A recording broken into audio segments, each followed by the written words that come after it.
Hey guys, welcome back to Ferguson Family Danes, and today I have an explanation video of what a guardianship home is.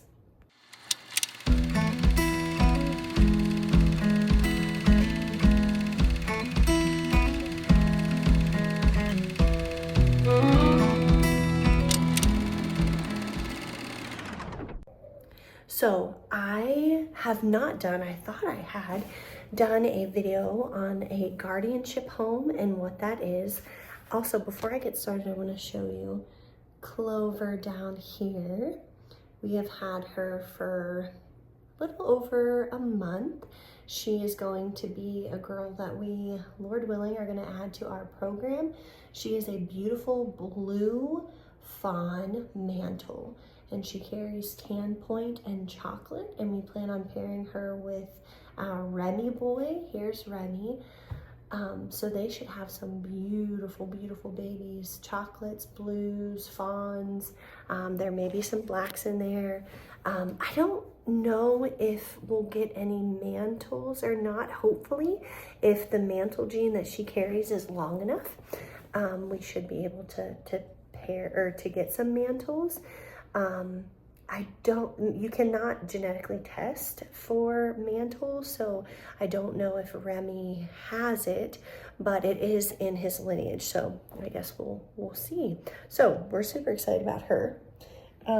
She is very nervous and skittish, so I'm actually sitting in the waiting room of a local speech clinic, and my children are at speech, so I've been bringing her with me just to get her exposed and out and about and around some other people and car rides. So anyway, she's hanging out with me today.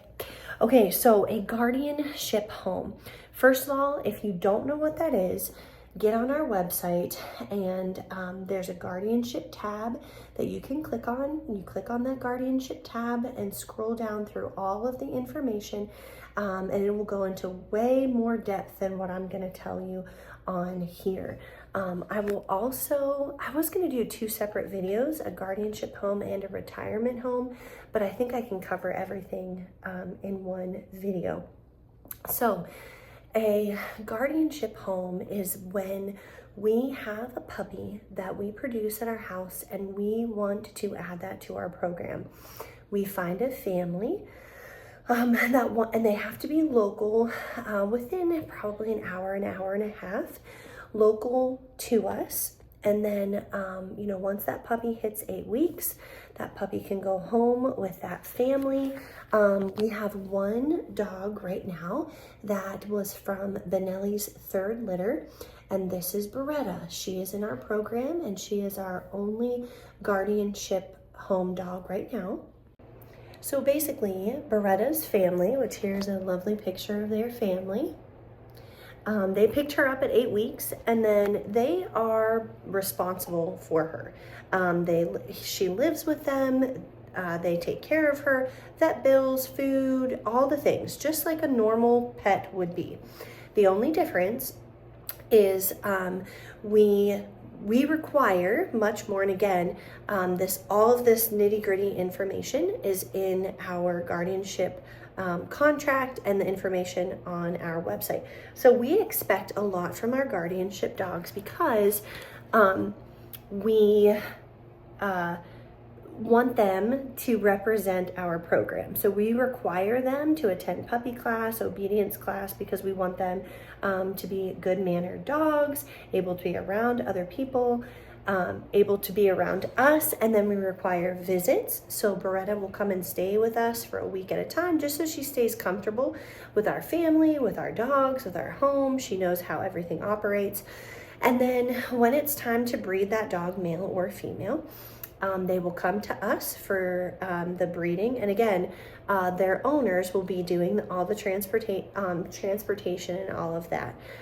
So they'll bring her to us. She'll stay with us during the breeding process. Everything goes well. She'll go back home to them during her pregnancy, come to us about a week, 2 weeks before she has puppies, whelps the puppies in our home. Once those puppies are weaned, Beretta goes back home and is their pet. Any of the breeding costs, like health testing, specific vet bills that pertain to breeding, so like sonograms during pregnancy, things like that. Supplements that we will give Beretta, or ask Beretta's family to give to her while she's pregnant, will all fall on us. We will take care of all of that. Getting her spayed, that cost will fall on us. And then, you know, if everything goes well, she'll have her 3 or 4 litters, and then when she's done, she just goes to her family just like normal. So that's kind of a brief overview of what the guardianship home looks like. Like I said, I'm not going to go into the nitty-gritty specifics. I named a couple of them. You know, we require them to be on a specific food. They have to go to puppy classes. They have to come visit us. I'm trying to think of some of the other things. Just taking really, really good care of the dog that's going to be added to our program. There are 2 ways that we have done this. And it just depends on the family, the situation. But the first way is that, and I'll kind of have like a little list over here as I talk. So the first way is that you get that puppy for free. That puppy does not cost you anything at the beginning. The puppy is free cost to you. You know, you don't have to put a deposit down or anything. Free puppy. And then there's no additional costs after that. So basically, you know, you bring her to us, even if it's a boy, if he needs to, if we need him to stud, you know, a girl that we have that's ready in heat, then that's when you bring him to us. And again, just that regular visiting. So that's the first way, is that you just get the free puppy, and then that's it. But the other way is that, and we've just started doing this, if you pay the full balance for what we would originally, you know, charge for that puppy, then you get compensated back, okay? So it's kind of like, and the reason that I wanted to put that in there is because I wanted it to be an incentive, and I hope that this doesn't sound judgmental, but I do not want people coming to us wanting to be a guardianship home because they see free puppy and think, oh, I can get a free puppy, and basically not hold up my end of the bargain. That is not what we're after. We want you to be committed to our program, to be committed to the betterment of the breed, and producing good puppies. And we want committed families. So when we thought, okay, if you pay the full price of this puppy, then you're going to have some skin in the game, and you're going to make sure that you are taking that dog to the vet, that you're feeding it the nutrition that we want, that you're taking it to obedience classes, and that everything is going very, very well. And then if that puppy or dog now does really well, then you will get compensated. And again, go look at you know, our website for specifics. You will get compensated on each puppy that dog, male or female, produces. It's $100 per puppy. Sorry, I had to talk to the speech clinician. So it's $100 per puppy. And the reason that we do per puppy and not per litter is because if I did per litter, you know, like there are some litters we've had 14 puppies. Then there are other litters where we've had 3 puppies.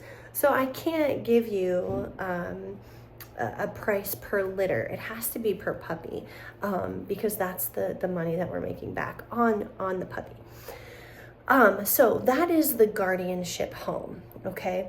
But then and I just came up with this idea, I haven't really heard of any other breeders calling it this, and I've heard of a retirement home handled this way, not the way I'm suggesting, so I'll just say it. So I've heard of other breeders doing the guardianship home, and then I've also heard of other breeders finding retirement homes for their girls or boys once they're done. So basically what that means is when they are done in your program and you're no longer going to need them, that you find a home for that older dog to live out the remaining days with. And I know I've talked about this before. I was super judgmental when we first got into this because I just didn't understand the logistics of it. And to me, from the outside looking in, I'm like, how can you breed that dog and that dog be a part of your home for that many years? And then, well, they're just done breeding, so see you bye. And even though I still kind of have that opinion emotionally, I understand that as a breeder my goal is to produce healthy puppies for you. I cannot, I plugged out the numbers, and I should have, I plugged out the numbers. I'll just put a picture of this paper over here. Within 10 years, we would have 16 plus dogs.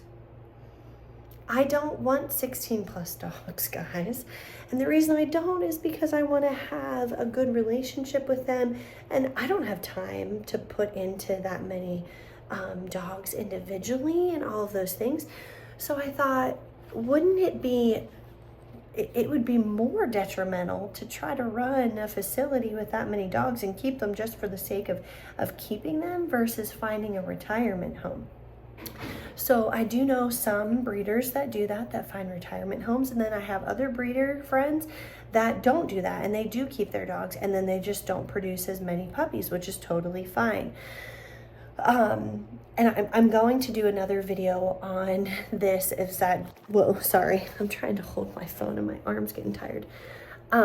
Do we make any money as breeders? I told you guys from the very beginning that I was going to be open and honest. So I am going to do a video about finances and the money that comes in and the money that's going out to produce these puppies. So I will do a video on that.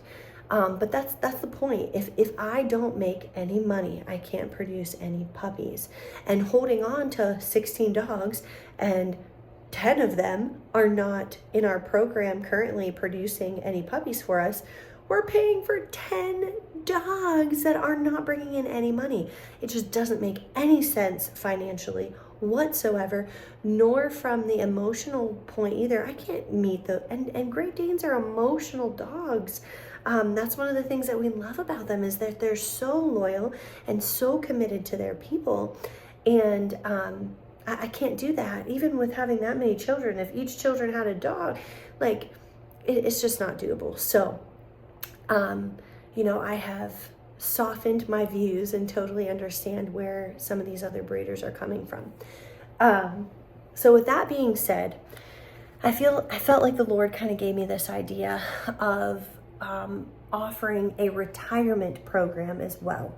And basically, the slight difference between the guardianship home and the retirement home is there are several families out there that don't want the puppy stage. They want a dog that's going to come in and is trained, potty trained, all of that stuff, and just skip the puppy phase of chewing and high energy and potty training and all those things, and just get a well-mannered dog. So my hope is that and I'll just be honest, our one guardianship home, it's not that it's been a bad thing. Melinda, don't misunderstand me on this. It's been good, but one thing that has happened is Beretta, and this could just be her personality, in that she has not really acclimated back into our home super well. She's been very skittish, very standoffish, and I am still at this point very nervous about trying to breed her because of how uncomfortable she seems in our home. So as this was going on about a year into her life, I'm thinking, oh my goodness, this is going to be a complete waste that we just gave away this puppy for free, and now we're not going to get anything, financially back from it, and we're not going to be able to breed her, and all these things are going through my mind. And then I thought, well, I would ideally love our girls or boys to grow up in our home, and then once they're ready, go to their new families. So, Melinda, who is, I'll put a picture of her up. Melinda is Beretta's guardian family. And she has done, I expressed these concerns to her, and she has done phenomenal at getting her to our house more. They have enrolled her in some obedience classes, and she's doing really well. Here's some pictures of of Beretta at her dog classes and his obedience classes, and is doing really well. So I'm so thankful that Melinda is willing to put the time into Beretta and, you know, make this work both for her and, you know, for our family, and Beretta, of course. But there is that just piece that I think could be a little bit better if, you know, we were able to keep that dog in our home, and it's less of an expense for the retirement home family, and that they don't have any expenses until that dog is ready to be retired. So like, you know, Melinda right now, she's paying for everything for Beretta except the breeding expenses, which we're not there yet because she won't be 2 until, you know, this spring of 2026. So a retirement family would not have any financial obligation, anything, until that dog is retired. But my hope would be that instead of, you know, breeding that dog until they're done and they're ready for retirement and then trying to find a family, I would love for a family to pick this puppy that we're adding to our program and know, okay, in 4 years, 4.5 years, if it's a girl, or maybe a little longer for a boy, that dog is going to become a part of our family. And if it's somewhere local, which would be ideal, then as that retirement dog is growing up with us, they could go and visit, just like how Beretta comes and stays with us for a week. The retirement dog can go and spend a week or 2 with their future family, come back with us, and kind of go back and forth, so that when it is time to retire, we don't have a skittish dog like this who has no idea who these people are and I want my family back, but we kind of like share that emotional bond between that dog until they reach their retirement. So I hope that I explained that well. If you guys have questions, please put it in the comments below. But like I said, I feel like if people can pick out their retirement dog when they're a puppy, then we can share that experience with them growing up back and forth. And that way it's not just like a cut cold and turkey. I'm always boogering expressions. Cut cold turkey from our family and now to your family once they're retired. And you know, there's been beautiful stories of that happening from other breeders, that, you know, that retirement dog is perfect for this, you know, older couple or whatever. But for my emotional sake, I feel like it would just be super special to, you know, have that relationship built with that dog, but they're with us the majority of the time. And then, like I said, visiting their retirement family, so that when they're retired, they're like, oh yes, we know this family and this is where we're going to stay now, you know, the remaining of our days. So anyway, I hope that I did take quite a bit of time to explain that. I thought I would be able to explain that a lot faster than I did. But anyway, I hope that explains the difference between a guardianship home and a retirement home, and kind of my thought process on that. We do not have a retirement tab up on our website. So now that my thoughts are kind of wrapped around this a little bit more, we'll work on getting that tab up on our website too. Or maybe we'll just put it on the same tab. I don't know, logistics wise, but I'll try to get that information on the website as well, just so it's accessible to you guys if you want to look at details. So if you like this video, give it a thumbs up, hit that subscribe button, and we'll see you next time. Bye.